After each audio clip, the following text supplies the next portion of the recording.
This is our agenda tonight for this session on preparing for the winter SEC meeting. Some basics about the meeting, then we'll talk through some of the logistics for the day, talk about what we're voting on and how we'll be voting, and then we should have a good amount of time for Q&A. So jumping into the basics, if I say SEC and you've never heard that term before, that might not be the best training session for you to be in. Let us know in the chat and we'll get you directed to something. Otherwise, you probably are here and prepared for Saturday. SEC, of course, stands for the State Executive Committee, and that is our party's governing body. So this is an off-year winter SEC meeting, meaning our priorities are approving the budget, voting for officers, and approving the Plan of Review Committee recommendations. So the PORC has some recommended changes to the party plan of operation. Just to give you a sense of how many people and what kinds of people are in the state executive committee. I had an exact number of people listed earlier today, and I changed it to 600-ish because this is a little bit of a moving target. Uh, you're members of this body, you probably know that periodically a county won't maybe have all of its members in place. So at any rate, we have party leaders, local leaders, electeds, and then, of course, the executive council. So, planning an event for 600 some people that is both in person and virtual is a big task. And we've been hard at work making it the best experience possible for you. Speaking of, we've got 25 improvements for 2025. So we did a survey after the last SEC meeting and solicited a bunch of feedback from the members. And I'm not going to go through all of these changes. If you want to look at the list when I send the follow-up email tomorrow, you can. But there are a couple of themes here. So um, first, there is a meeting of the SEC working group. They've met like 18 times to prepare for this session. Those are your colleagues, your peers in the SEC. So some of the themes here are we've done lots of data work in partnership with the county chairs to try to get the list of that 600 whatever people as accurate as possible. We've worked some more networking opportunities into the SEC meeting. We're going to have organizations tabling and sharing information at the venue when we're not in session. We've got an improved check-in process and a streamlined voting process. So those are some of the big noticeable changes that you'll see. Nye, I know Nye's been working with the working group on all this. Anything that you want to add to that? Anything I missed? No, you did a great job, Christy. I also wanted to highlight that SEC working group meetings have been paused as we approach the winter SEC meeting. But as everyone knows, we have our summer SEC meeting on June 28th. We're going to restart the SEC working group meeting so we can continue to make these meetings as productive and fruitful for members of this body starting in mid-March. So if you want to contribute to the SEC working group as we head into the summer meeting, please be on the lookout in your inbox. We will begin reconvening after the SEC members for the 2025 through 2027 cycle have been elected during county conventions. Thank you, Nye. So you've probably gotten a bunch of emails from Nye communicating information, sharing updates as they come through. I'm going to also share some of the documents that have been in those emails from Nye. If you have not gotten any of her emails, maybe let us know in the chat and we'll double check your email. First here, and I'm not going to go through all of these. I just want to make sure you know the key documents and where you can find them if you want them. But the member packet has been shared. That's got everything in there you need to know. 20 some page document. Have at it. If you have any questions about the event, you might be able to search for keywords in there and find the answer. Of course, and I just put her email in the chat as well so that she's always available as a resource.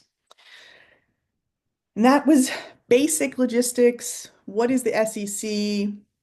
who is in the body, what are we accomplishing this time, and where can you get all the information. So I'm going to jump into some logistical information here. We are continuing to do a hybrid meeting, which is a great way for us to live our values around accessibility and equity. So I'm really excited about that. You can attend in person or on Zoom. For those of you who will be joining us in person, the address for the Sally B. Howard School for the Arts, School of the Arts, is on the screen and it will be in the follow-up email. Think about what you're going to eat for the day. So, if you haven't yet purchased a box lunch from Panera, Nye is coordinating that. You can order your lunch. I think it's $13 or $15 or something, just a pass-through cost. And then you will have a lunch secured for you on site. There won't be any food trucks. So if you don't want to go the Panera route, you can pack something in or plan to use the 90-minute lunch break to go off-site to get your lunch. Also, a reminder here to bring your device and charger. I'll talk about this when we get to the section on how we'll be voting, but like last time, we'll be sending you your ballot electronically via text. So having a fully charged phone or an iPad, whatever device you use normally, make sure you have that with you. And we'll have some spare chargers around just in case, but please bring a power cord, show up with it all charged up. We will have signs around the facility letting you know what the Wi-Fi password is when we get there. If you're registering for Zoom, the most important thing to know is that the deadline for Zoom registration is tomorrow, Wednesday at midnight. If you don't pre-register, we can't guarantee that you're going to be able to vote. This is just because of the logistics that we have to do on the back end to make sure everybody who is signed up is a current SEC member so that they are in fact allowed to vote. We're protecting the vote there, and there's a lot of back end work that we need to do to get prepared for that. So if you haven't registered yet, for Zoom, please do that right away. And I'll have the registration link here in just a minute. The link to join the Zoom meeting will be sent to you after that Wednesday deadline. So that will be coming shortly. We're going to have some weather. So if you are worried about the weather, I highly encourage you to sign up for the Zoom meeting, even if that is in addition to you having signed up to be in person, because of that time we need to process those registrations. So it looks to me like we're gonna have some snow and ice, tomorrow. The day after looks bright and sunny, which should melt hopefully a lot of roadways. So we are fully planning to be there in person, but just in case, if you are worried about that, you might want to also sign up for the Zoom. This is what the agenda looks like. So check-in is going to start at 8 a.m. If you're attending in person, you check in, you'll walk up to the check-in table, confirm your information, and then there's coffee, networking, the parade of tables, which is auxiliary organizations and some other organizations around the state are going to be having informational booths. If you are attending via Zoom, that sign-in and credentialing process is going to take just a little bit longer per person than it does in person. So I anticipate that might be a wee little bit of a bottleneck. We've got a lot of staff who's going to be helping with that, but keep in mind that while the call to order is at 9:30, if you pop into the Zoom at 9:29, you're probably not going to make the call to order. So we're going to work as quickly as we can. But I recommend if you're doing Zoom, Get on there at 8 o'clock, get credentialed and signed in, and then you can just walk away, get your coffee, get your breakfast, and then come back for the 9:30 call to order. We're anticipating having a lunch break from 12 to 1:30. So this is one of the changes we've made based on feedback we've gotten from the members. So this is going to be 90 minutes. So people have a little bit more time to eat, less rushed, more opportunities for networking. If you are in person, this is when we will be handing out the Panera lunches. If you are on Zoom, ideally, you can just walk away from your computer, but stay in the Zoom meeting. If you close your laptop, if you shut down Zoom, you will need to be re-credentialed when you rejoin at 1:30. When we get back from lunch, we're going to immediately go into the officer elections. So again, if you get back on Zoom at 1:25, we're going to have a struggle here to get you re-credentialed in time for the 1:30 officer elections. So the recommendation is to just stay in the Zoom. Just turn off your camera and mic and go have your lunch. I will say that time period is our goal. We also expect to be wrapped up for the day at 6 p.m., but you know that this can be faster or slower depending on how the body votes and interacts with the information. So hopefully we'll be wrapped up by 6, and this is our target time period for lunch. Here is the registration form. Whether you are coming in person, whether you are attending via Zoom, if you are sending a proxy, this is the form for everyone. If you are sending a proxy or if you yourself are attending as a proxy, both of you, the member and the proxy, should fill out that form, and there are appropriate fields for you to indicate that. Again, the deadline is tomorrow at 11:59 p.m. so that we can get everything processed in time and get the Zoom links out to everybody on the 19th. This is a new tool that I think has been really helpful. You can see who has registered. So I've got a screenshot of what it looks like. You can, if you're not sure, if you don't remember if you registered or not, you can check for yourself.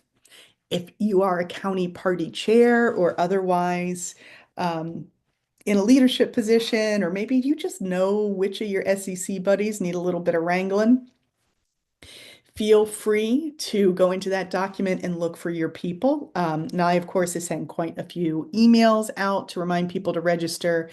And while the bulk of the 600-ish people are registered, we still have maybe 130 or so people who haven't registered yet. So hoping to get as many of those people signed up before tomorrow at 11:59 p.m. as we can. We have also added social events the night before, in person and Zoom. So they're both Friday at 7 p.m. In person is being hosted at the Wilson County Dem headquarters, and they will be there and staff will be there. On Zoom, Pam and Sarah have graciously offered to host the Zoom happy hour, and I think they have a whole bunch of activities and conversation prompts scheduled for that. So the links for signing up for each of these should have been dropped into the chat here. The address for the in-person one. We are not coordinating the Zoom happy hour, so if you have questions, you can ask Pam and Sarah about that. Little bit of a heads up about who to expect at the Winter SEC. We have invited a lot of elected officials and dignitaries, and these are the speakers that are currently planned.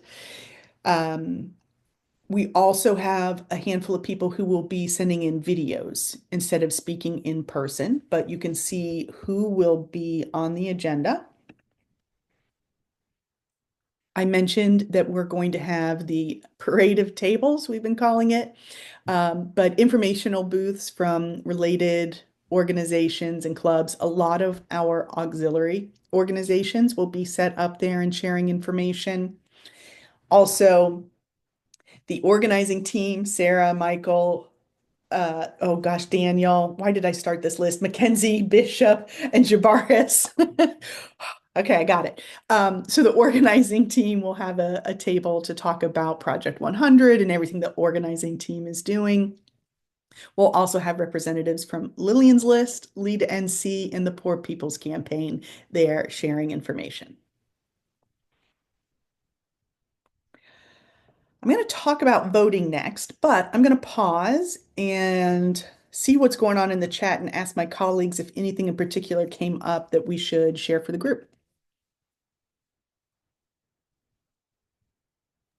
There's a few folks that I'm seeing in the chat that's asking for confirmation about their registration.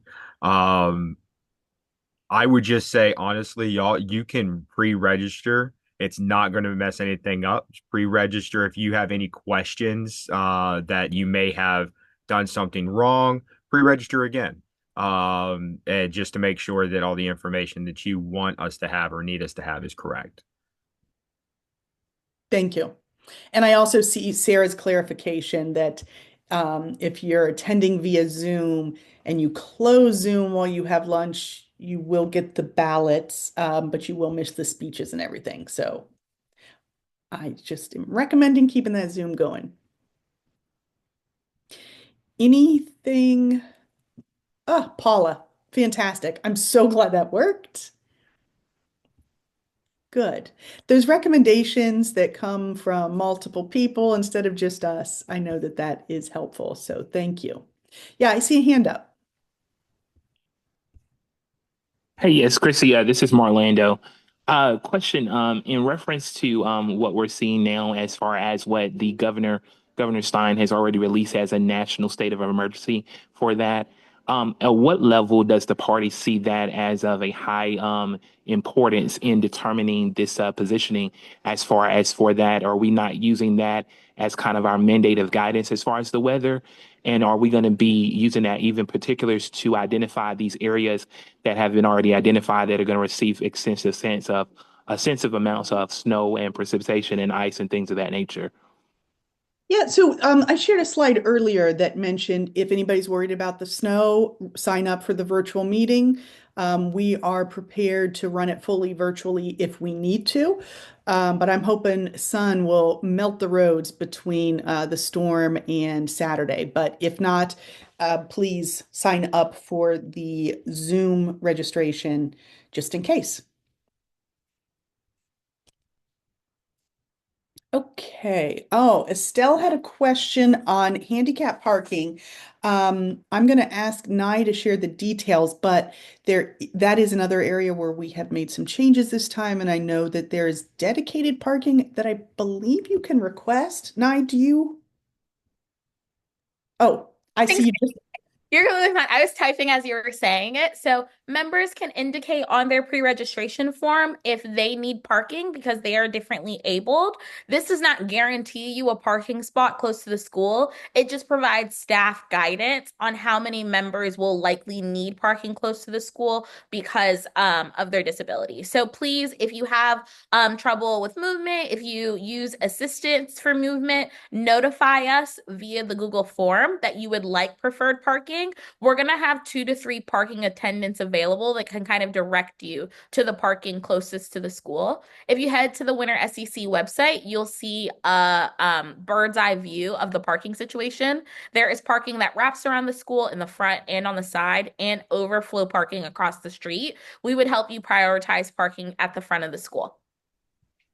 Thank Can I you. jump in and just add, because there are 10 spots that are closest, all of the other spots are actually not very far. So in past SECs, I know we've had like parking that was pretty far away. This is a different venue, and all of the parking is relatively close. So we really want to make sure that the 10 spots that are like directly in front of the door are for the folks who who have the greatest mobility needs. And if you, if you can walk from like sort of the adjacent lot, that is also helpful to everybody, the community. Thank you. Marlanda. Yes, and with that, just kind of what Sarah was saying there, in the mindset of we will be recovering from some bad weather co-wise, do we have preparatory teams to make sure that we have the parking lot or even permission from the actual owner of the property to make sure that we have like salted entrances so that we can make sure that our people are protected, particularly like you said, disabled ones and things of that nature? Because what has been confirmed for sure is a 7-day forecast that show that there will be that ice and potentially snow and things of that in that area. So just trying to make sure that we're as proactive as possible to prevent any injuries or anything of that nature, particularly in the snow. Do we have like a maintenance crew that will be there to ensure that those kind of particulars are set out to protect our people that are coming?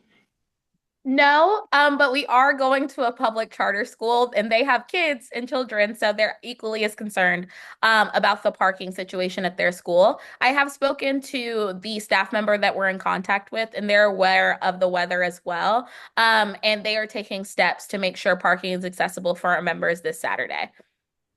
Thank you, Nye. Right. No, I know that you use that, about that they will make sure that parking is accessible. And we talked about that. But do they have like a maintenance team that will ensure that the parking lot is going to be preset for based upon the weather? I know that they're concerned. I think, and please forgive me, I'm not trying to, I know that you have a lot of small things that you have to handle, but this is something, of course, at last minute that we are giving preview to. So just knowing the particulars, such as do they have something such as a maintenance team that will provide salt and things of that nature in the point of that, have we asked those questions in reference to those people that we're talking about? Or are we making an assumption based upon their responsibility as having leadership and authority over the parking lot? As I mentioned, we're attending a school that has a parking lot with staff and students. They are salting their concrete just like anyone else would be salting our concrete. Staff will be attending and visiting the school the evening before and can make assessments on whether the areas are safe and where to direct people to park. You do not have to worry about the parking lot being tenable for our members. We've got it. And I have already spoken to the school to make sure that the parking situation is settled. I confirmed today that we have overflow parking directly across the street if the parking lot attached to the school isn't formidable for our members. And again, we're prioritizing the parking closest to the school for our members who have mobility issues, but the parking lot is fine. Nye, this is Paul McAllister. Yes. Hi, how are you? How are you doing? All right, great. So I'm going to push this a little bit further. So it sounds like you're saying that there will be mobility close to the school, but for those who may be parking further away from the school, are you suggesting that they might need to be more careful with their walking because those areas may not be cleaned off if the snow is not melted by Saturday? Is that what you're suggesting, or I are did we not saying make that something else? I did not make that suggestion. I am saying Okay, that the school is doing their due diligence to make sure the parking lot is accessible and safe for our members as we go into the winter SEC meeting. After Christy concludes her slide deck, I'm going to pull up the winter SEC webpage where you can see the overview of the parking lot situation. It is safe, it is salted, and I've already spoken with the right. school about the overflow parking, so our members will be safe if we ultimately end up having a hybrid meeting that has an in-person component.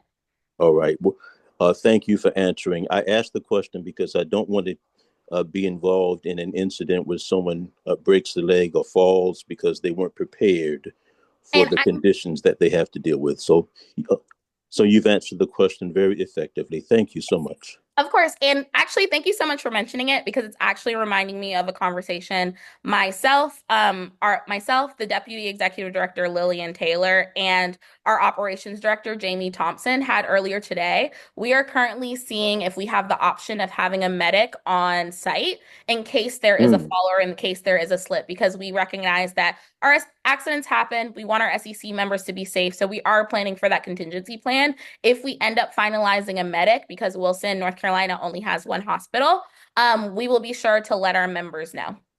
But it is a conversation we have already been having. Okay. All right. Thank you so much. Appreciate it. Okay, let's talk about voting.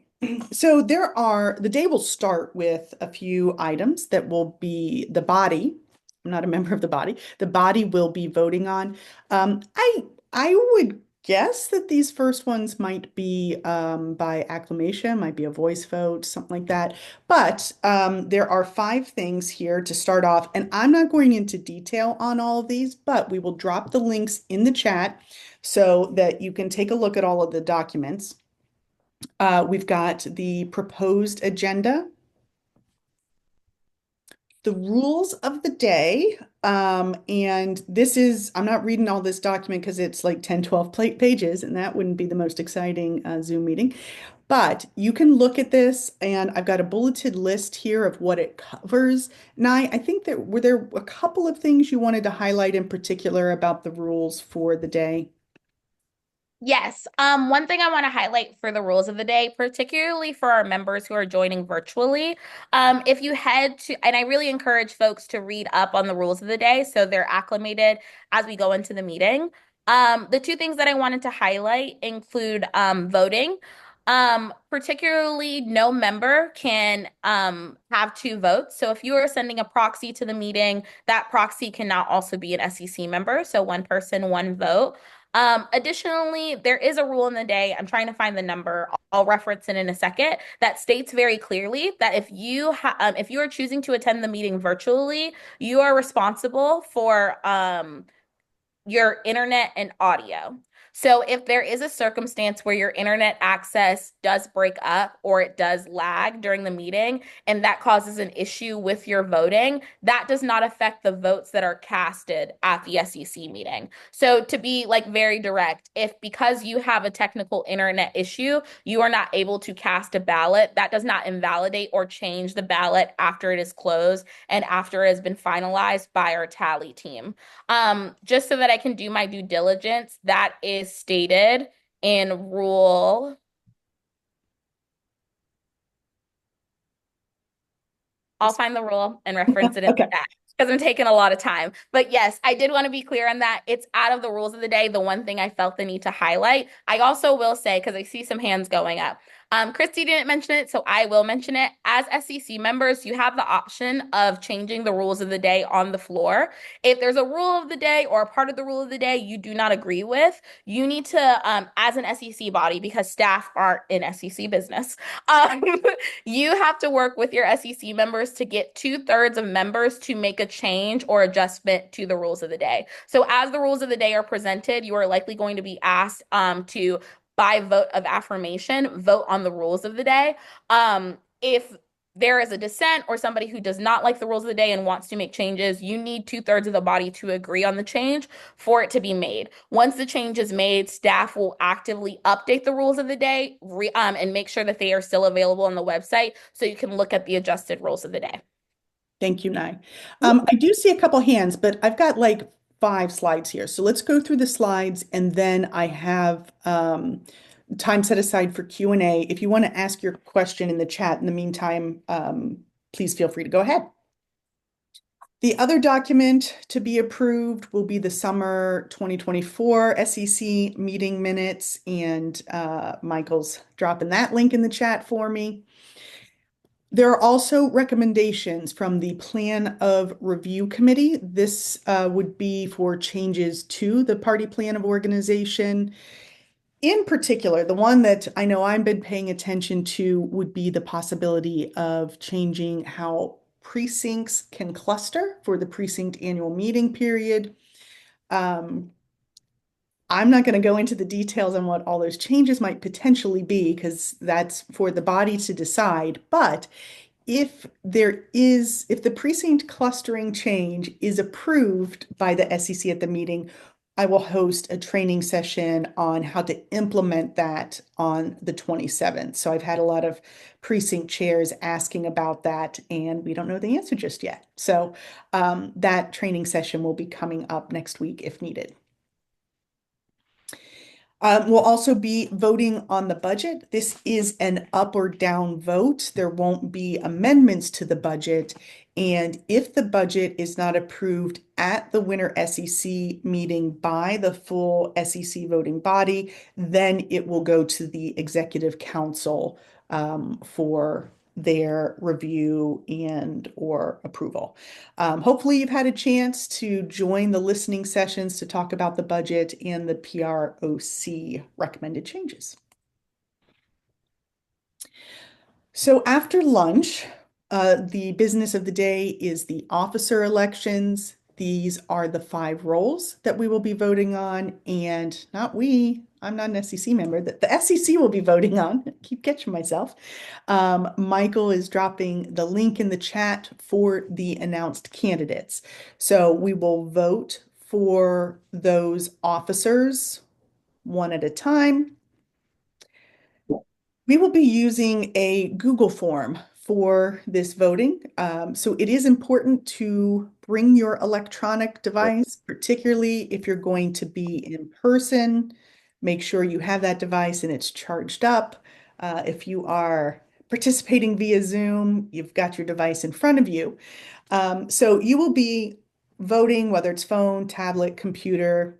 I got a typo here. Sorry, we'll vote for one position at a time.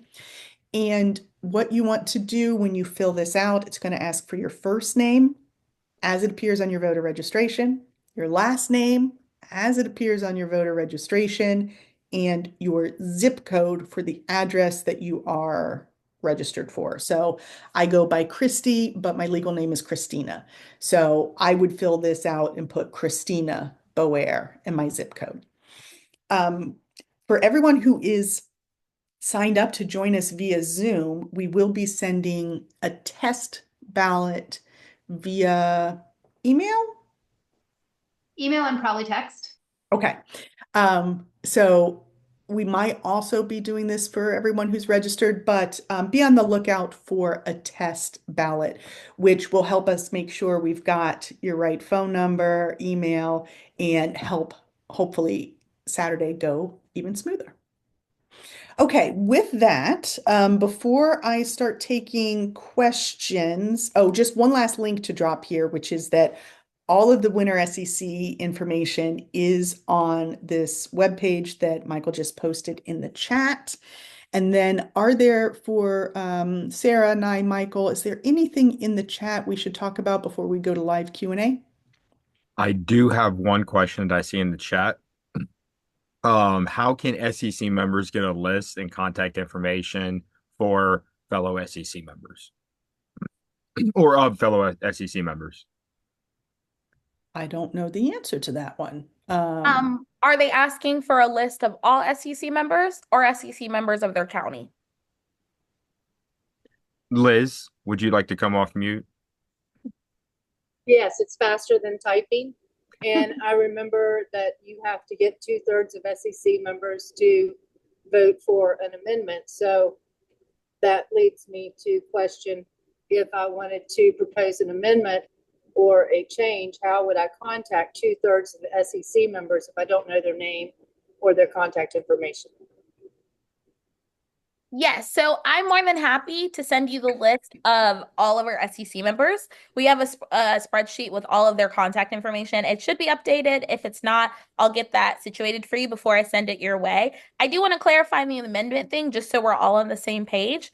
The amendments are typically when they're made in the SEC meeting. I can tell you right now at the summer SEC meeting, like some people like to extend the motion of debate from 8 minutes to 10 minutes. Some people like to give officer candidates 7 minutes instead of 5 minutes. There are things like that. I always encourage you to network with your members before the meeting starts. We have a coffee power hour from 8 a.m. to 9 a.m., but I'm more than happy to send you their contact information. I don't want amendments to be misinterpreted as a piece of business that is brought forward to the SEC.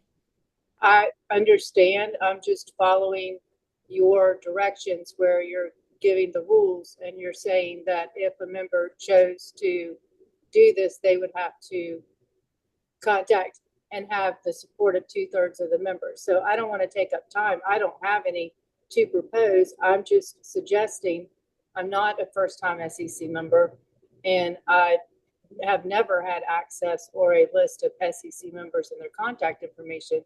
I think that that would probably benefit the general membership.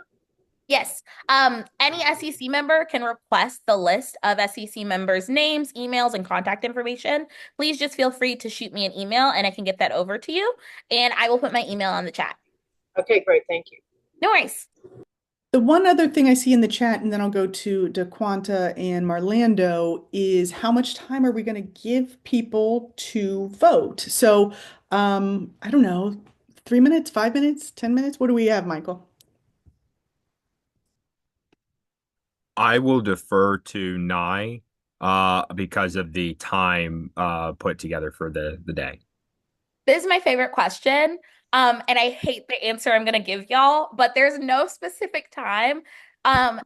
The state party staff are actually looking to get a critical mass of SEC members voting based on quorum. So quorum for the day is 40% of SEC members. So if we meet quorum for the day, we are always going to be looking at how many people vote based on how many people are in attendance at the meeting. So I'm going to use an example. When we go to vote for chair, say quorum of the day has been established at 400 members. Once we get to the 380 part and votes start slowing down, that's when the presiding officer will notify members that we will close ballots in 2 minutes or in 3 minutes. So we're really waiting to see what the critical mass of votes is. We won't close votes prematurely, and we always give our members due notice before we close the ballot. So typically, using the DNC member elections as an example, because I was not on the state party staff when we had our last state officer elections, each ballot typically took between 10 to 12 minutes. So again, we're waiting for critical mass. So as many people as close to the amount of members we have present that day. Again, we will give notification 2 to 3 times before we close the ballot. And we have members on staff and volunteers online and in person available to assist anyone who might be having trouble voting. And we will accommodate and slow down the process to make sure everyone votes as possible. I do stress this because some people choose not to vote for certain ballots, and we can't force every single person who is in attendance to vote. So you're after the election and after the SEC meeting, if you're curious as to who voted and how they voted, you can request the voting data for the meeting and it can be provided to you. But we typically close ballots once we get critical mass. And I hope that answers your question. That was a much better answer than my guess. So thank you. I appreciate that. I was just course. going on gut feel. So thank you. Of course. I should have asked you in the first place. Okay. DeQuanta, I see your hand.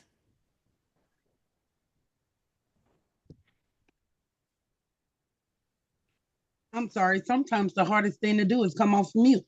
No worries. I did put my question in the chat, but following up on that amendment, and I was saying, will we have the ability if I do end up being virtual instead of in person, to make an amendment, like if we want to amend the agenda or something like that, we can do that virtually as well? Yeah, so the meeting's fully virtual. So you can, on Zoom is the same you could in person, rise and ask for recognition. You can vote, you can raise your hand in the Zoom, and we'll have some instructions for people who might need a little bit of help with Zoom on what the mechanisms are. But yes.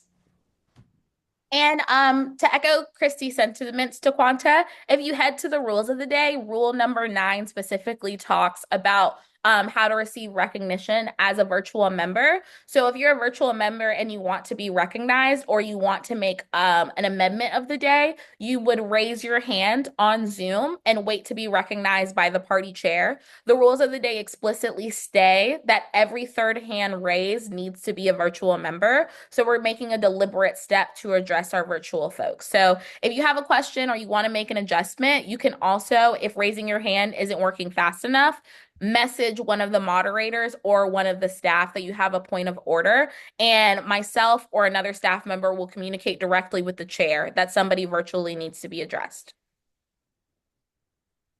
Thank you, Nye. Thank you. Marlando. Yes, Christy and I. So I have these following questions.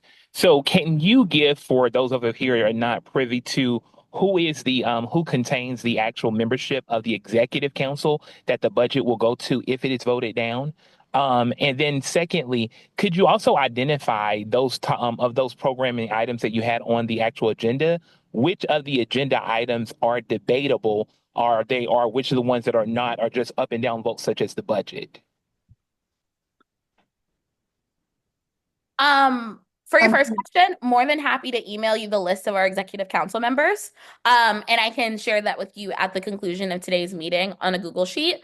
Our executive council, I think Christy had a slide of the composition of them, and I can point out what is the executive council specifically. Yes, the executive council is our party leaders, so our elected officers, our appointed officers, our ex officio officers, members of our sustaining fund, all of our auxiliary organization leaders, and anyone who has a role to play with the YDNC or the DNC. More than happy to share that list with you. In terms of what is up for debate and what isn't up for debate, I really would highly encourage you to read the rules of the day because it would require me to get really nitty gritty. You have the option of voting the budget up or down. The PORC recommendations that are being presented from the Plan of Organization Review Committee are voted on a consent agenda. So they're being presented as a list of changes that the PRC committee would like to propose. If you do not agree with the PRC committee recommendations, members have the option to pull them back to committee. That can be done by 25% of the body. The proposed agenda and the rules of the day, again, can be changed if 2/3 of the body agrees on those changes and votes on those changes at the meeting. Again, the most common ones that come to mind for me are extending the period of debate or extending the amount of time officer candidates can get to speak. And the minutes of the day are just an approval or disapproval, and that will likely be by a voice vote. So there are 5 things that SCC members are voting on, and that would be my breakdown of how they would likely happen at the meeting. Thank you, Nye. I see Paul McAllister's hand up. Just to be sure that I tell members of the Interfaith Caucus, we have a couple of new chapters from that area that are just formed or recently formed. I don't know if they're going to be on the SCC list or not this time, which is fine for them, but they may want to attend to observe. Is that permissible or not? Yes, and I think you can fill out the same registration form and indicate that you're an observer. All right. Thank you. And just to flag for you, Dr. McAllister, because it has come up, they must be registered Democrats. A lot of folks are considered unaffiliated in North Carolina, even though they vote blue. If they pre-register and they are deemed unaffiliated, they will not be given access to the Zoom. The way the party plan of organization is written, it is explicit that the meetings are open to Democrats. So whoever you're inviting, just make sure that their voter registration is good because it has happened a few times already where someone thinks they're a Democrat, but they're actually unaffiliated. Okay. All right. I'm sorry. No, I did have one question. I'm sorry. Just the question was in reference to the chair in the actual plan in the actual rules of the day. Is it explicit that the chair has to recognize all those that are seeking recognition? I know you said there's 1 out of 3 has to be virtual. So is there a cutoff or anything specific given to the chair to where she or may whoever the chair of presiding the meeting may or may not recognize all members?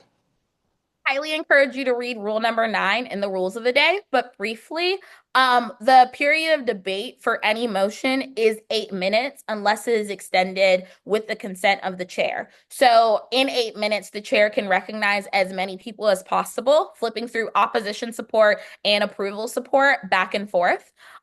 In terms of recognizing people, that is all up to the discretion of the chair, which is explained in Rule 1 and Rule 3 of the rules of the day. So a lot of getting members recognized by the chair are beholden to what the chair deems fit. The chair of the meeting is tasked with making sure that the meeting runs smoothly and that they it gets done for the day, and that is explained in the rules of the day. So I can't give you a definitive answer. I can tell you that if the chair would like to recognize every single person, they are allowed to. But if the chair deems that recognizing every single person would interfere with the administration of the meeting, they can use their sound judgment and their best judgment to address as many people necessary to solve an issue or answer a question. And those same rules that are set there, Nye, based upon you saying that with the rules of the day and the amendments, those can be amended to be changed for the whatever the body needs, including the direction and the of the chair, as you have just mentioned. The rules of the day can be amended if 2/3 of the body agree for it to be amended. If a 2/3 votes fail, the rules of the day are passed as follows. And because it's a 2/3, does it have to be a roll call vote? As an SEC member, that's your prerogative. This is where I get to stay out of it. It can be a roll call vote if somebody calls for division. It's most likely that it'll be a voice vote or a hand raise vote. If it becomes a roll call vote, it won't be like if somebody calls for division, which is the phrase used to like see how like get an exact number of how many people vote yes or against something. What will happen is people will raise their hands on Zoom. That's the easy part because Zoom tells you how many hands are up. We'll have several staff members in the room that will scatter and begin counting in sections to see how many hands are or are not raised, and we will allocate that number to the chair, and then we will do the math on whether the number we ultimately decide on is 2/3 of the body. Thank you. Bring a snack, y'all. It's going to be a good day. DeQuanta, do you have another question? Oh, and then I see you, Armin, after that. Yes, ma'am. Thank you, Christy, for putting the slide back up. I have a question, two questions pertaining to the budget aspect. So am I understanding this when it says that if it doesn't pass by the SEC, that the executive council can approve it later? Yes, and the executive council has previously approved it to get to this point, but yes, it would go back to them if it's not approved. So what's the point of us voting on it anyway if they got the ability to send it through regardless? So just to add some color to this, DeQuanta, the way the budget appears in front of the SEC is the budget is created in conjunction with the Finance Committee and state party staff. After they have created the budget, it is presented and explained to the Executive Council. According to the party plan of organization, the Executive Council is the one body in the NCDP that is always tasked with the determination of financial expenditures for the state party. The way that the POO was written in the past, it included the budget going to the SEC for the sake of transparency and inclusion of all of our party leaders. But the way the POO is written, it explicitly states that all financial expenditures must go through the Executive Council. So for example, using Justice Riggs's race as a great example, the Executive Council has already had several meetings to discuss the financial expenditures of her race because they are empowered to do so. The SEC is also empowered to pass the budget, but given time constraints, given the makeup of the body, and given what the POO says, SEC members are encouraged to vote up or down on the budget. Because the NCDP still must operate with the budget, if the budget is voted down at the SEC meeting, it will not be re-presented to the SEC. It will be presented to the Executive Council because, again, the Executive Council is empowered with making financial decisions for the SEC. Okay, my question still stands. What we voting on it for? But Yeah, are you asking why are you voting on the budget? Right. I mean, if our vote really doesn't matter, then I don't understand. I mean, I understand it coming before us, but yes, your vote, and I want to stress your vote does matter, DeQuanta. We want your feedback on the budget. We want you to have a stake in the budget. That is why the party plan of organization explicitly says that the budget is supposed to be voted on by the SEC. I think it's literally like section 3.01 or something like that. I used to have it memorized. We want the SEC to vote on the budget, but in the circumstance that the SEC does not vote on the budget, we do not have enough time to recollect the SEC and re-administer enough another meeting of 600 plus people to vote on the budget, given the circumstances that the NCDP does have. So if voted down, in order to make sure that the NCDP is still functional and operational, it goes to the Executive Council after being updated. We're not trying to take your power away from you to vote on the budget as the SEC, but we are a nonprofit that still needs to operate. So the budget must be voted on again. And the way the party plan of organization is written, the SEC is only required to meet twice a year. As an SEC member, if you would like the SEC to meet more often than that, or if you would like it, the party plan of organization to state that if the budget does fail at the SEC meeting, another SEC meeting must be reconvened. I would love if you reached out to the plan of organization review committee to chit chat with them about it. Okay, I appreciate that. Because my thought around this is if we don't vote this up and it goes before Executive Council, who assisted in putting it together anyway, then they voted up. After we don't, then how do we verify changes or anything? So I'll do what you just advised. But my next question is, I also received an email about the fellowship donation that has come in to cover that fellowship, the Eva Clayton Fellowship. So how will that be added back to the budget? Or is there gonna be an update to the budget that was sent with it coming off? Reach out to Keon Sajati, our executive director, for clarification on updates on the Eva Clayton Fellowship. He would have the best information. No, what I'm asking is, I'm not asking about the parameter around that. I'm asking because he's the one that sent out the email stating that there was some funding received for that fellowship. I But think will that that be put back into the budget, or is it the budget that we've received? Is that what's standing? How does that work? I saw, I didn't receive the email. I'm not an SEC member, but I saw it reposted on Facebook and it said that they were working on updating the spreadsheet to reflect that. Okay, well, I didn't see it on, I don't go looking for the business stuff on Facebook. I just received the email and it said that due to a donation that came in specifically for the fellowship, there will be funding for it to stand this year. So the budget that we have doesn't reflect that. And so I guess that's what I'm asking. Will we get an updated budget before we approve what we have currently? The document I expect will be updated before, I mean, I'm stopping my screen share to see it might be updated already. I don't know. I know that they're working on it. I want to go to Armin. You had your hand up for a while. I'm technologically challenged, and I just wanted to make sure where would I go to the site for the confirmation to see if my registration took or not? I bet we can check that in the background real quick while you hang tight for just a minute. And we'll check that for you. So don't go anywhere. I know we're getting close to time, but hang tight. I can wait after the time. You're all set. You have an online registration in place. You're good to go. Thank you. Cynthia.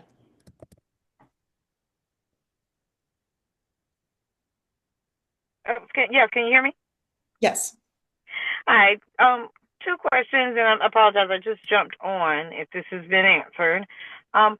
First question: how much time is there for the budget? Were you all saying that there is not time for a discussion on the budget? It's just a vote, or Yeah, will there so be? there've been several sessions to meet with the treasurer and discuss the budget. I can't remember what they were called, budget preview sessions. So the vote on Saturday will be an up or down vote. Yeah. If SEC members would like to debate the budget, they can. The period of debate, based on the current rules of the day, are 8 minutes. So if SEC members would like to debate the budget on the floor, they're given 8 minutes to do so. Okay, in total for that section. Yes. And I know there was a question too about, I know we can always, try to get rules amended the day of and that kind of thing. And with the folks online versus the folks in the room, is it a weighted vote or is it just a hand raised vote, like when we're like saying, extending debate or division of the House. Are those votes weighted votes by county? All of the votes happening at the winter SEC meeting, like this winter SEC meeting, are not weighted. Now the elections are weighted. No. Is that a new rule? No, officer elections have never been weighted votes.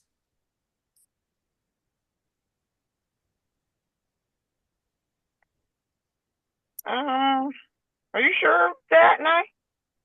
I confirmed with people who have been here longer than me, and from my understanding, the officer elections are not a weighted vote. She may be thinking about the CEC with the precinct leaders who has weighted votes. Even districts had weighted votes based on county. I know district elections because we used to get tabulations from the state. Yeah, Cynthia, that's correct. District conventions use weighted votes, just like the county conventions do. Okay. But the SEC officers election is Okay. one person vote. One And person, one vote. has been Okay. since I've been involved. Okay.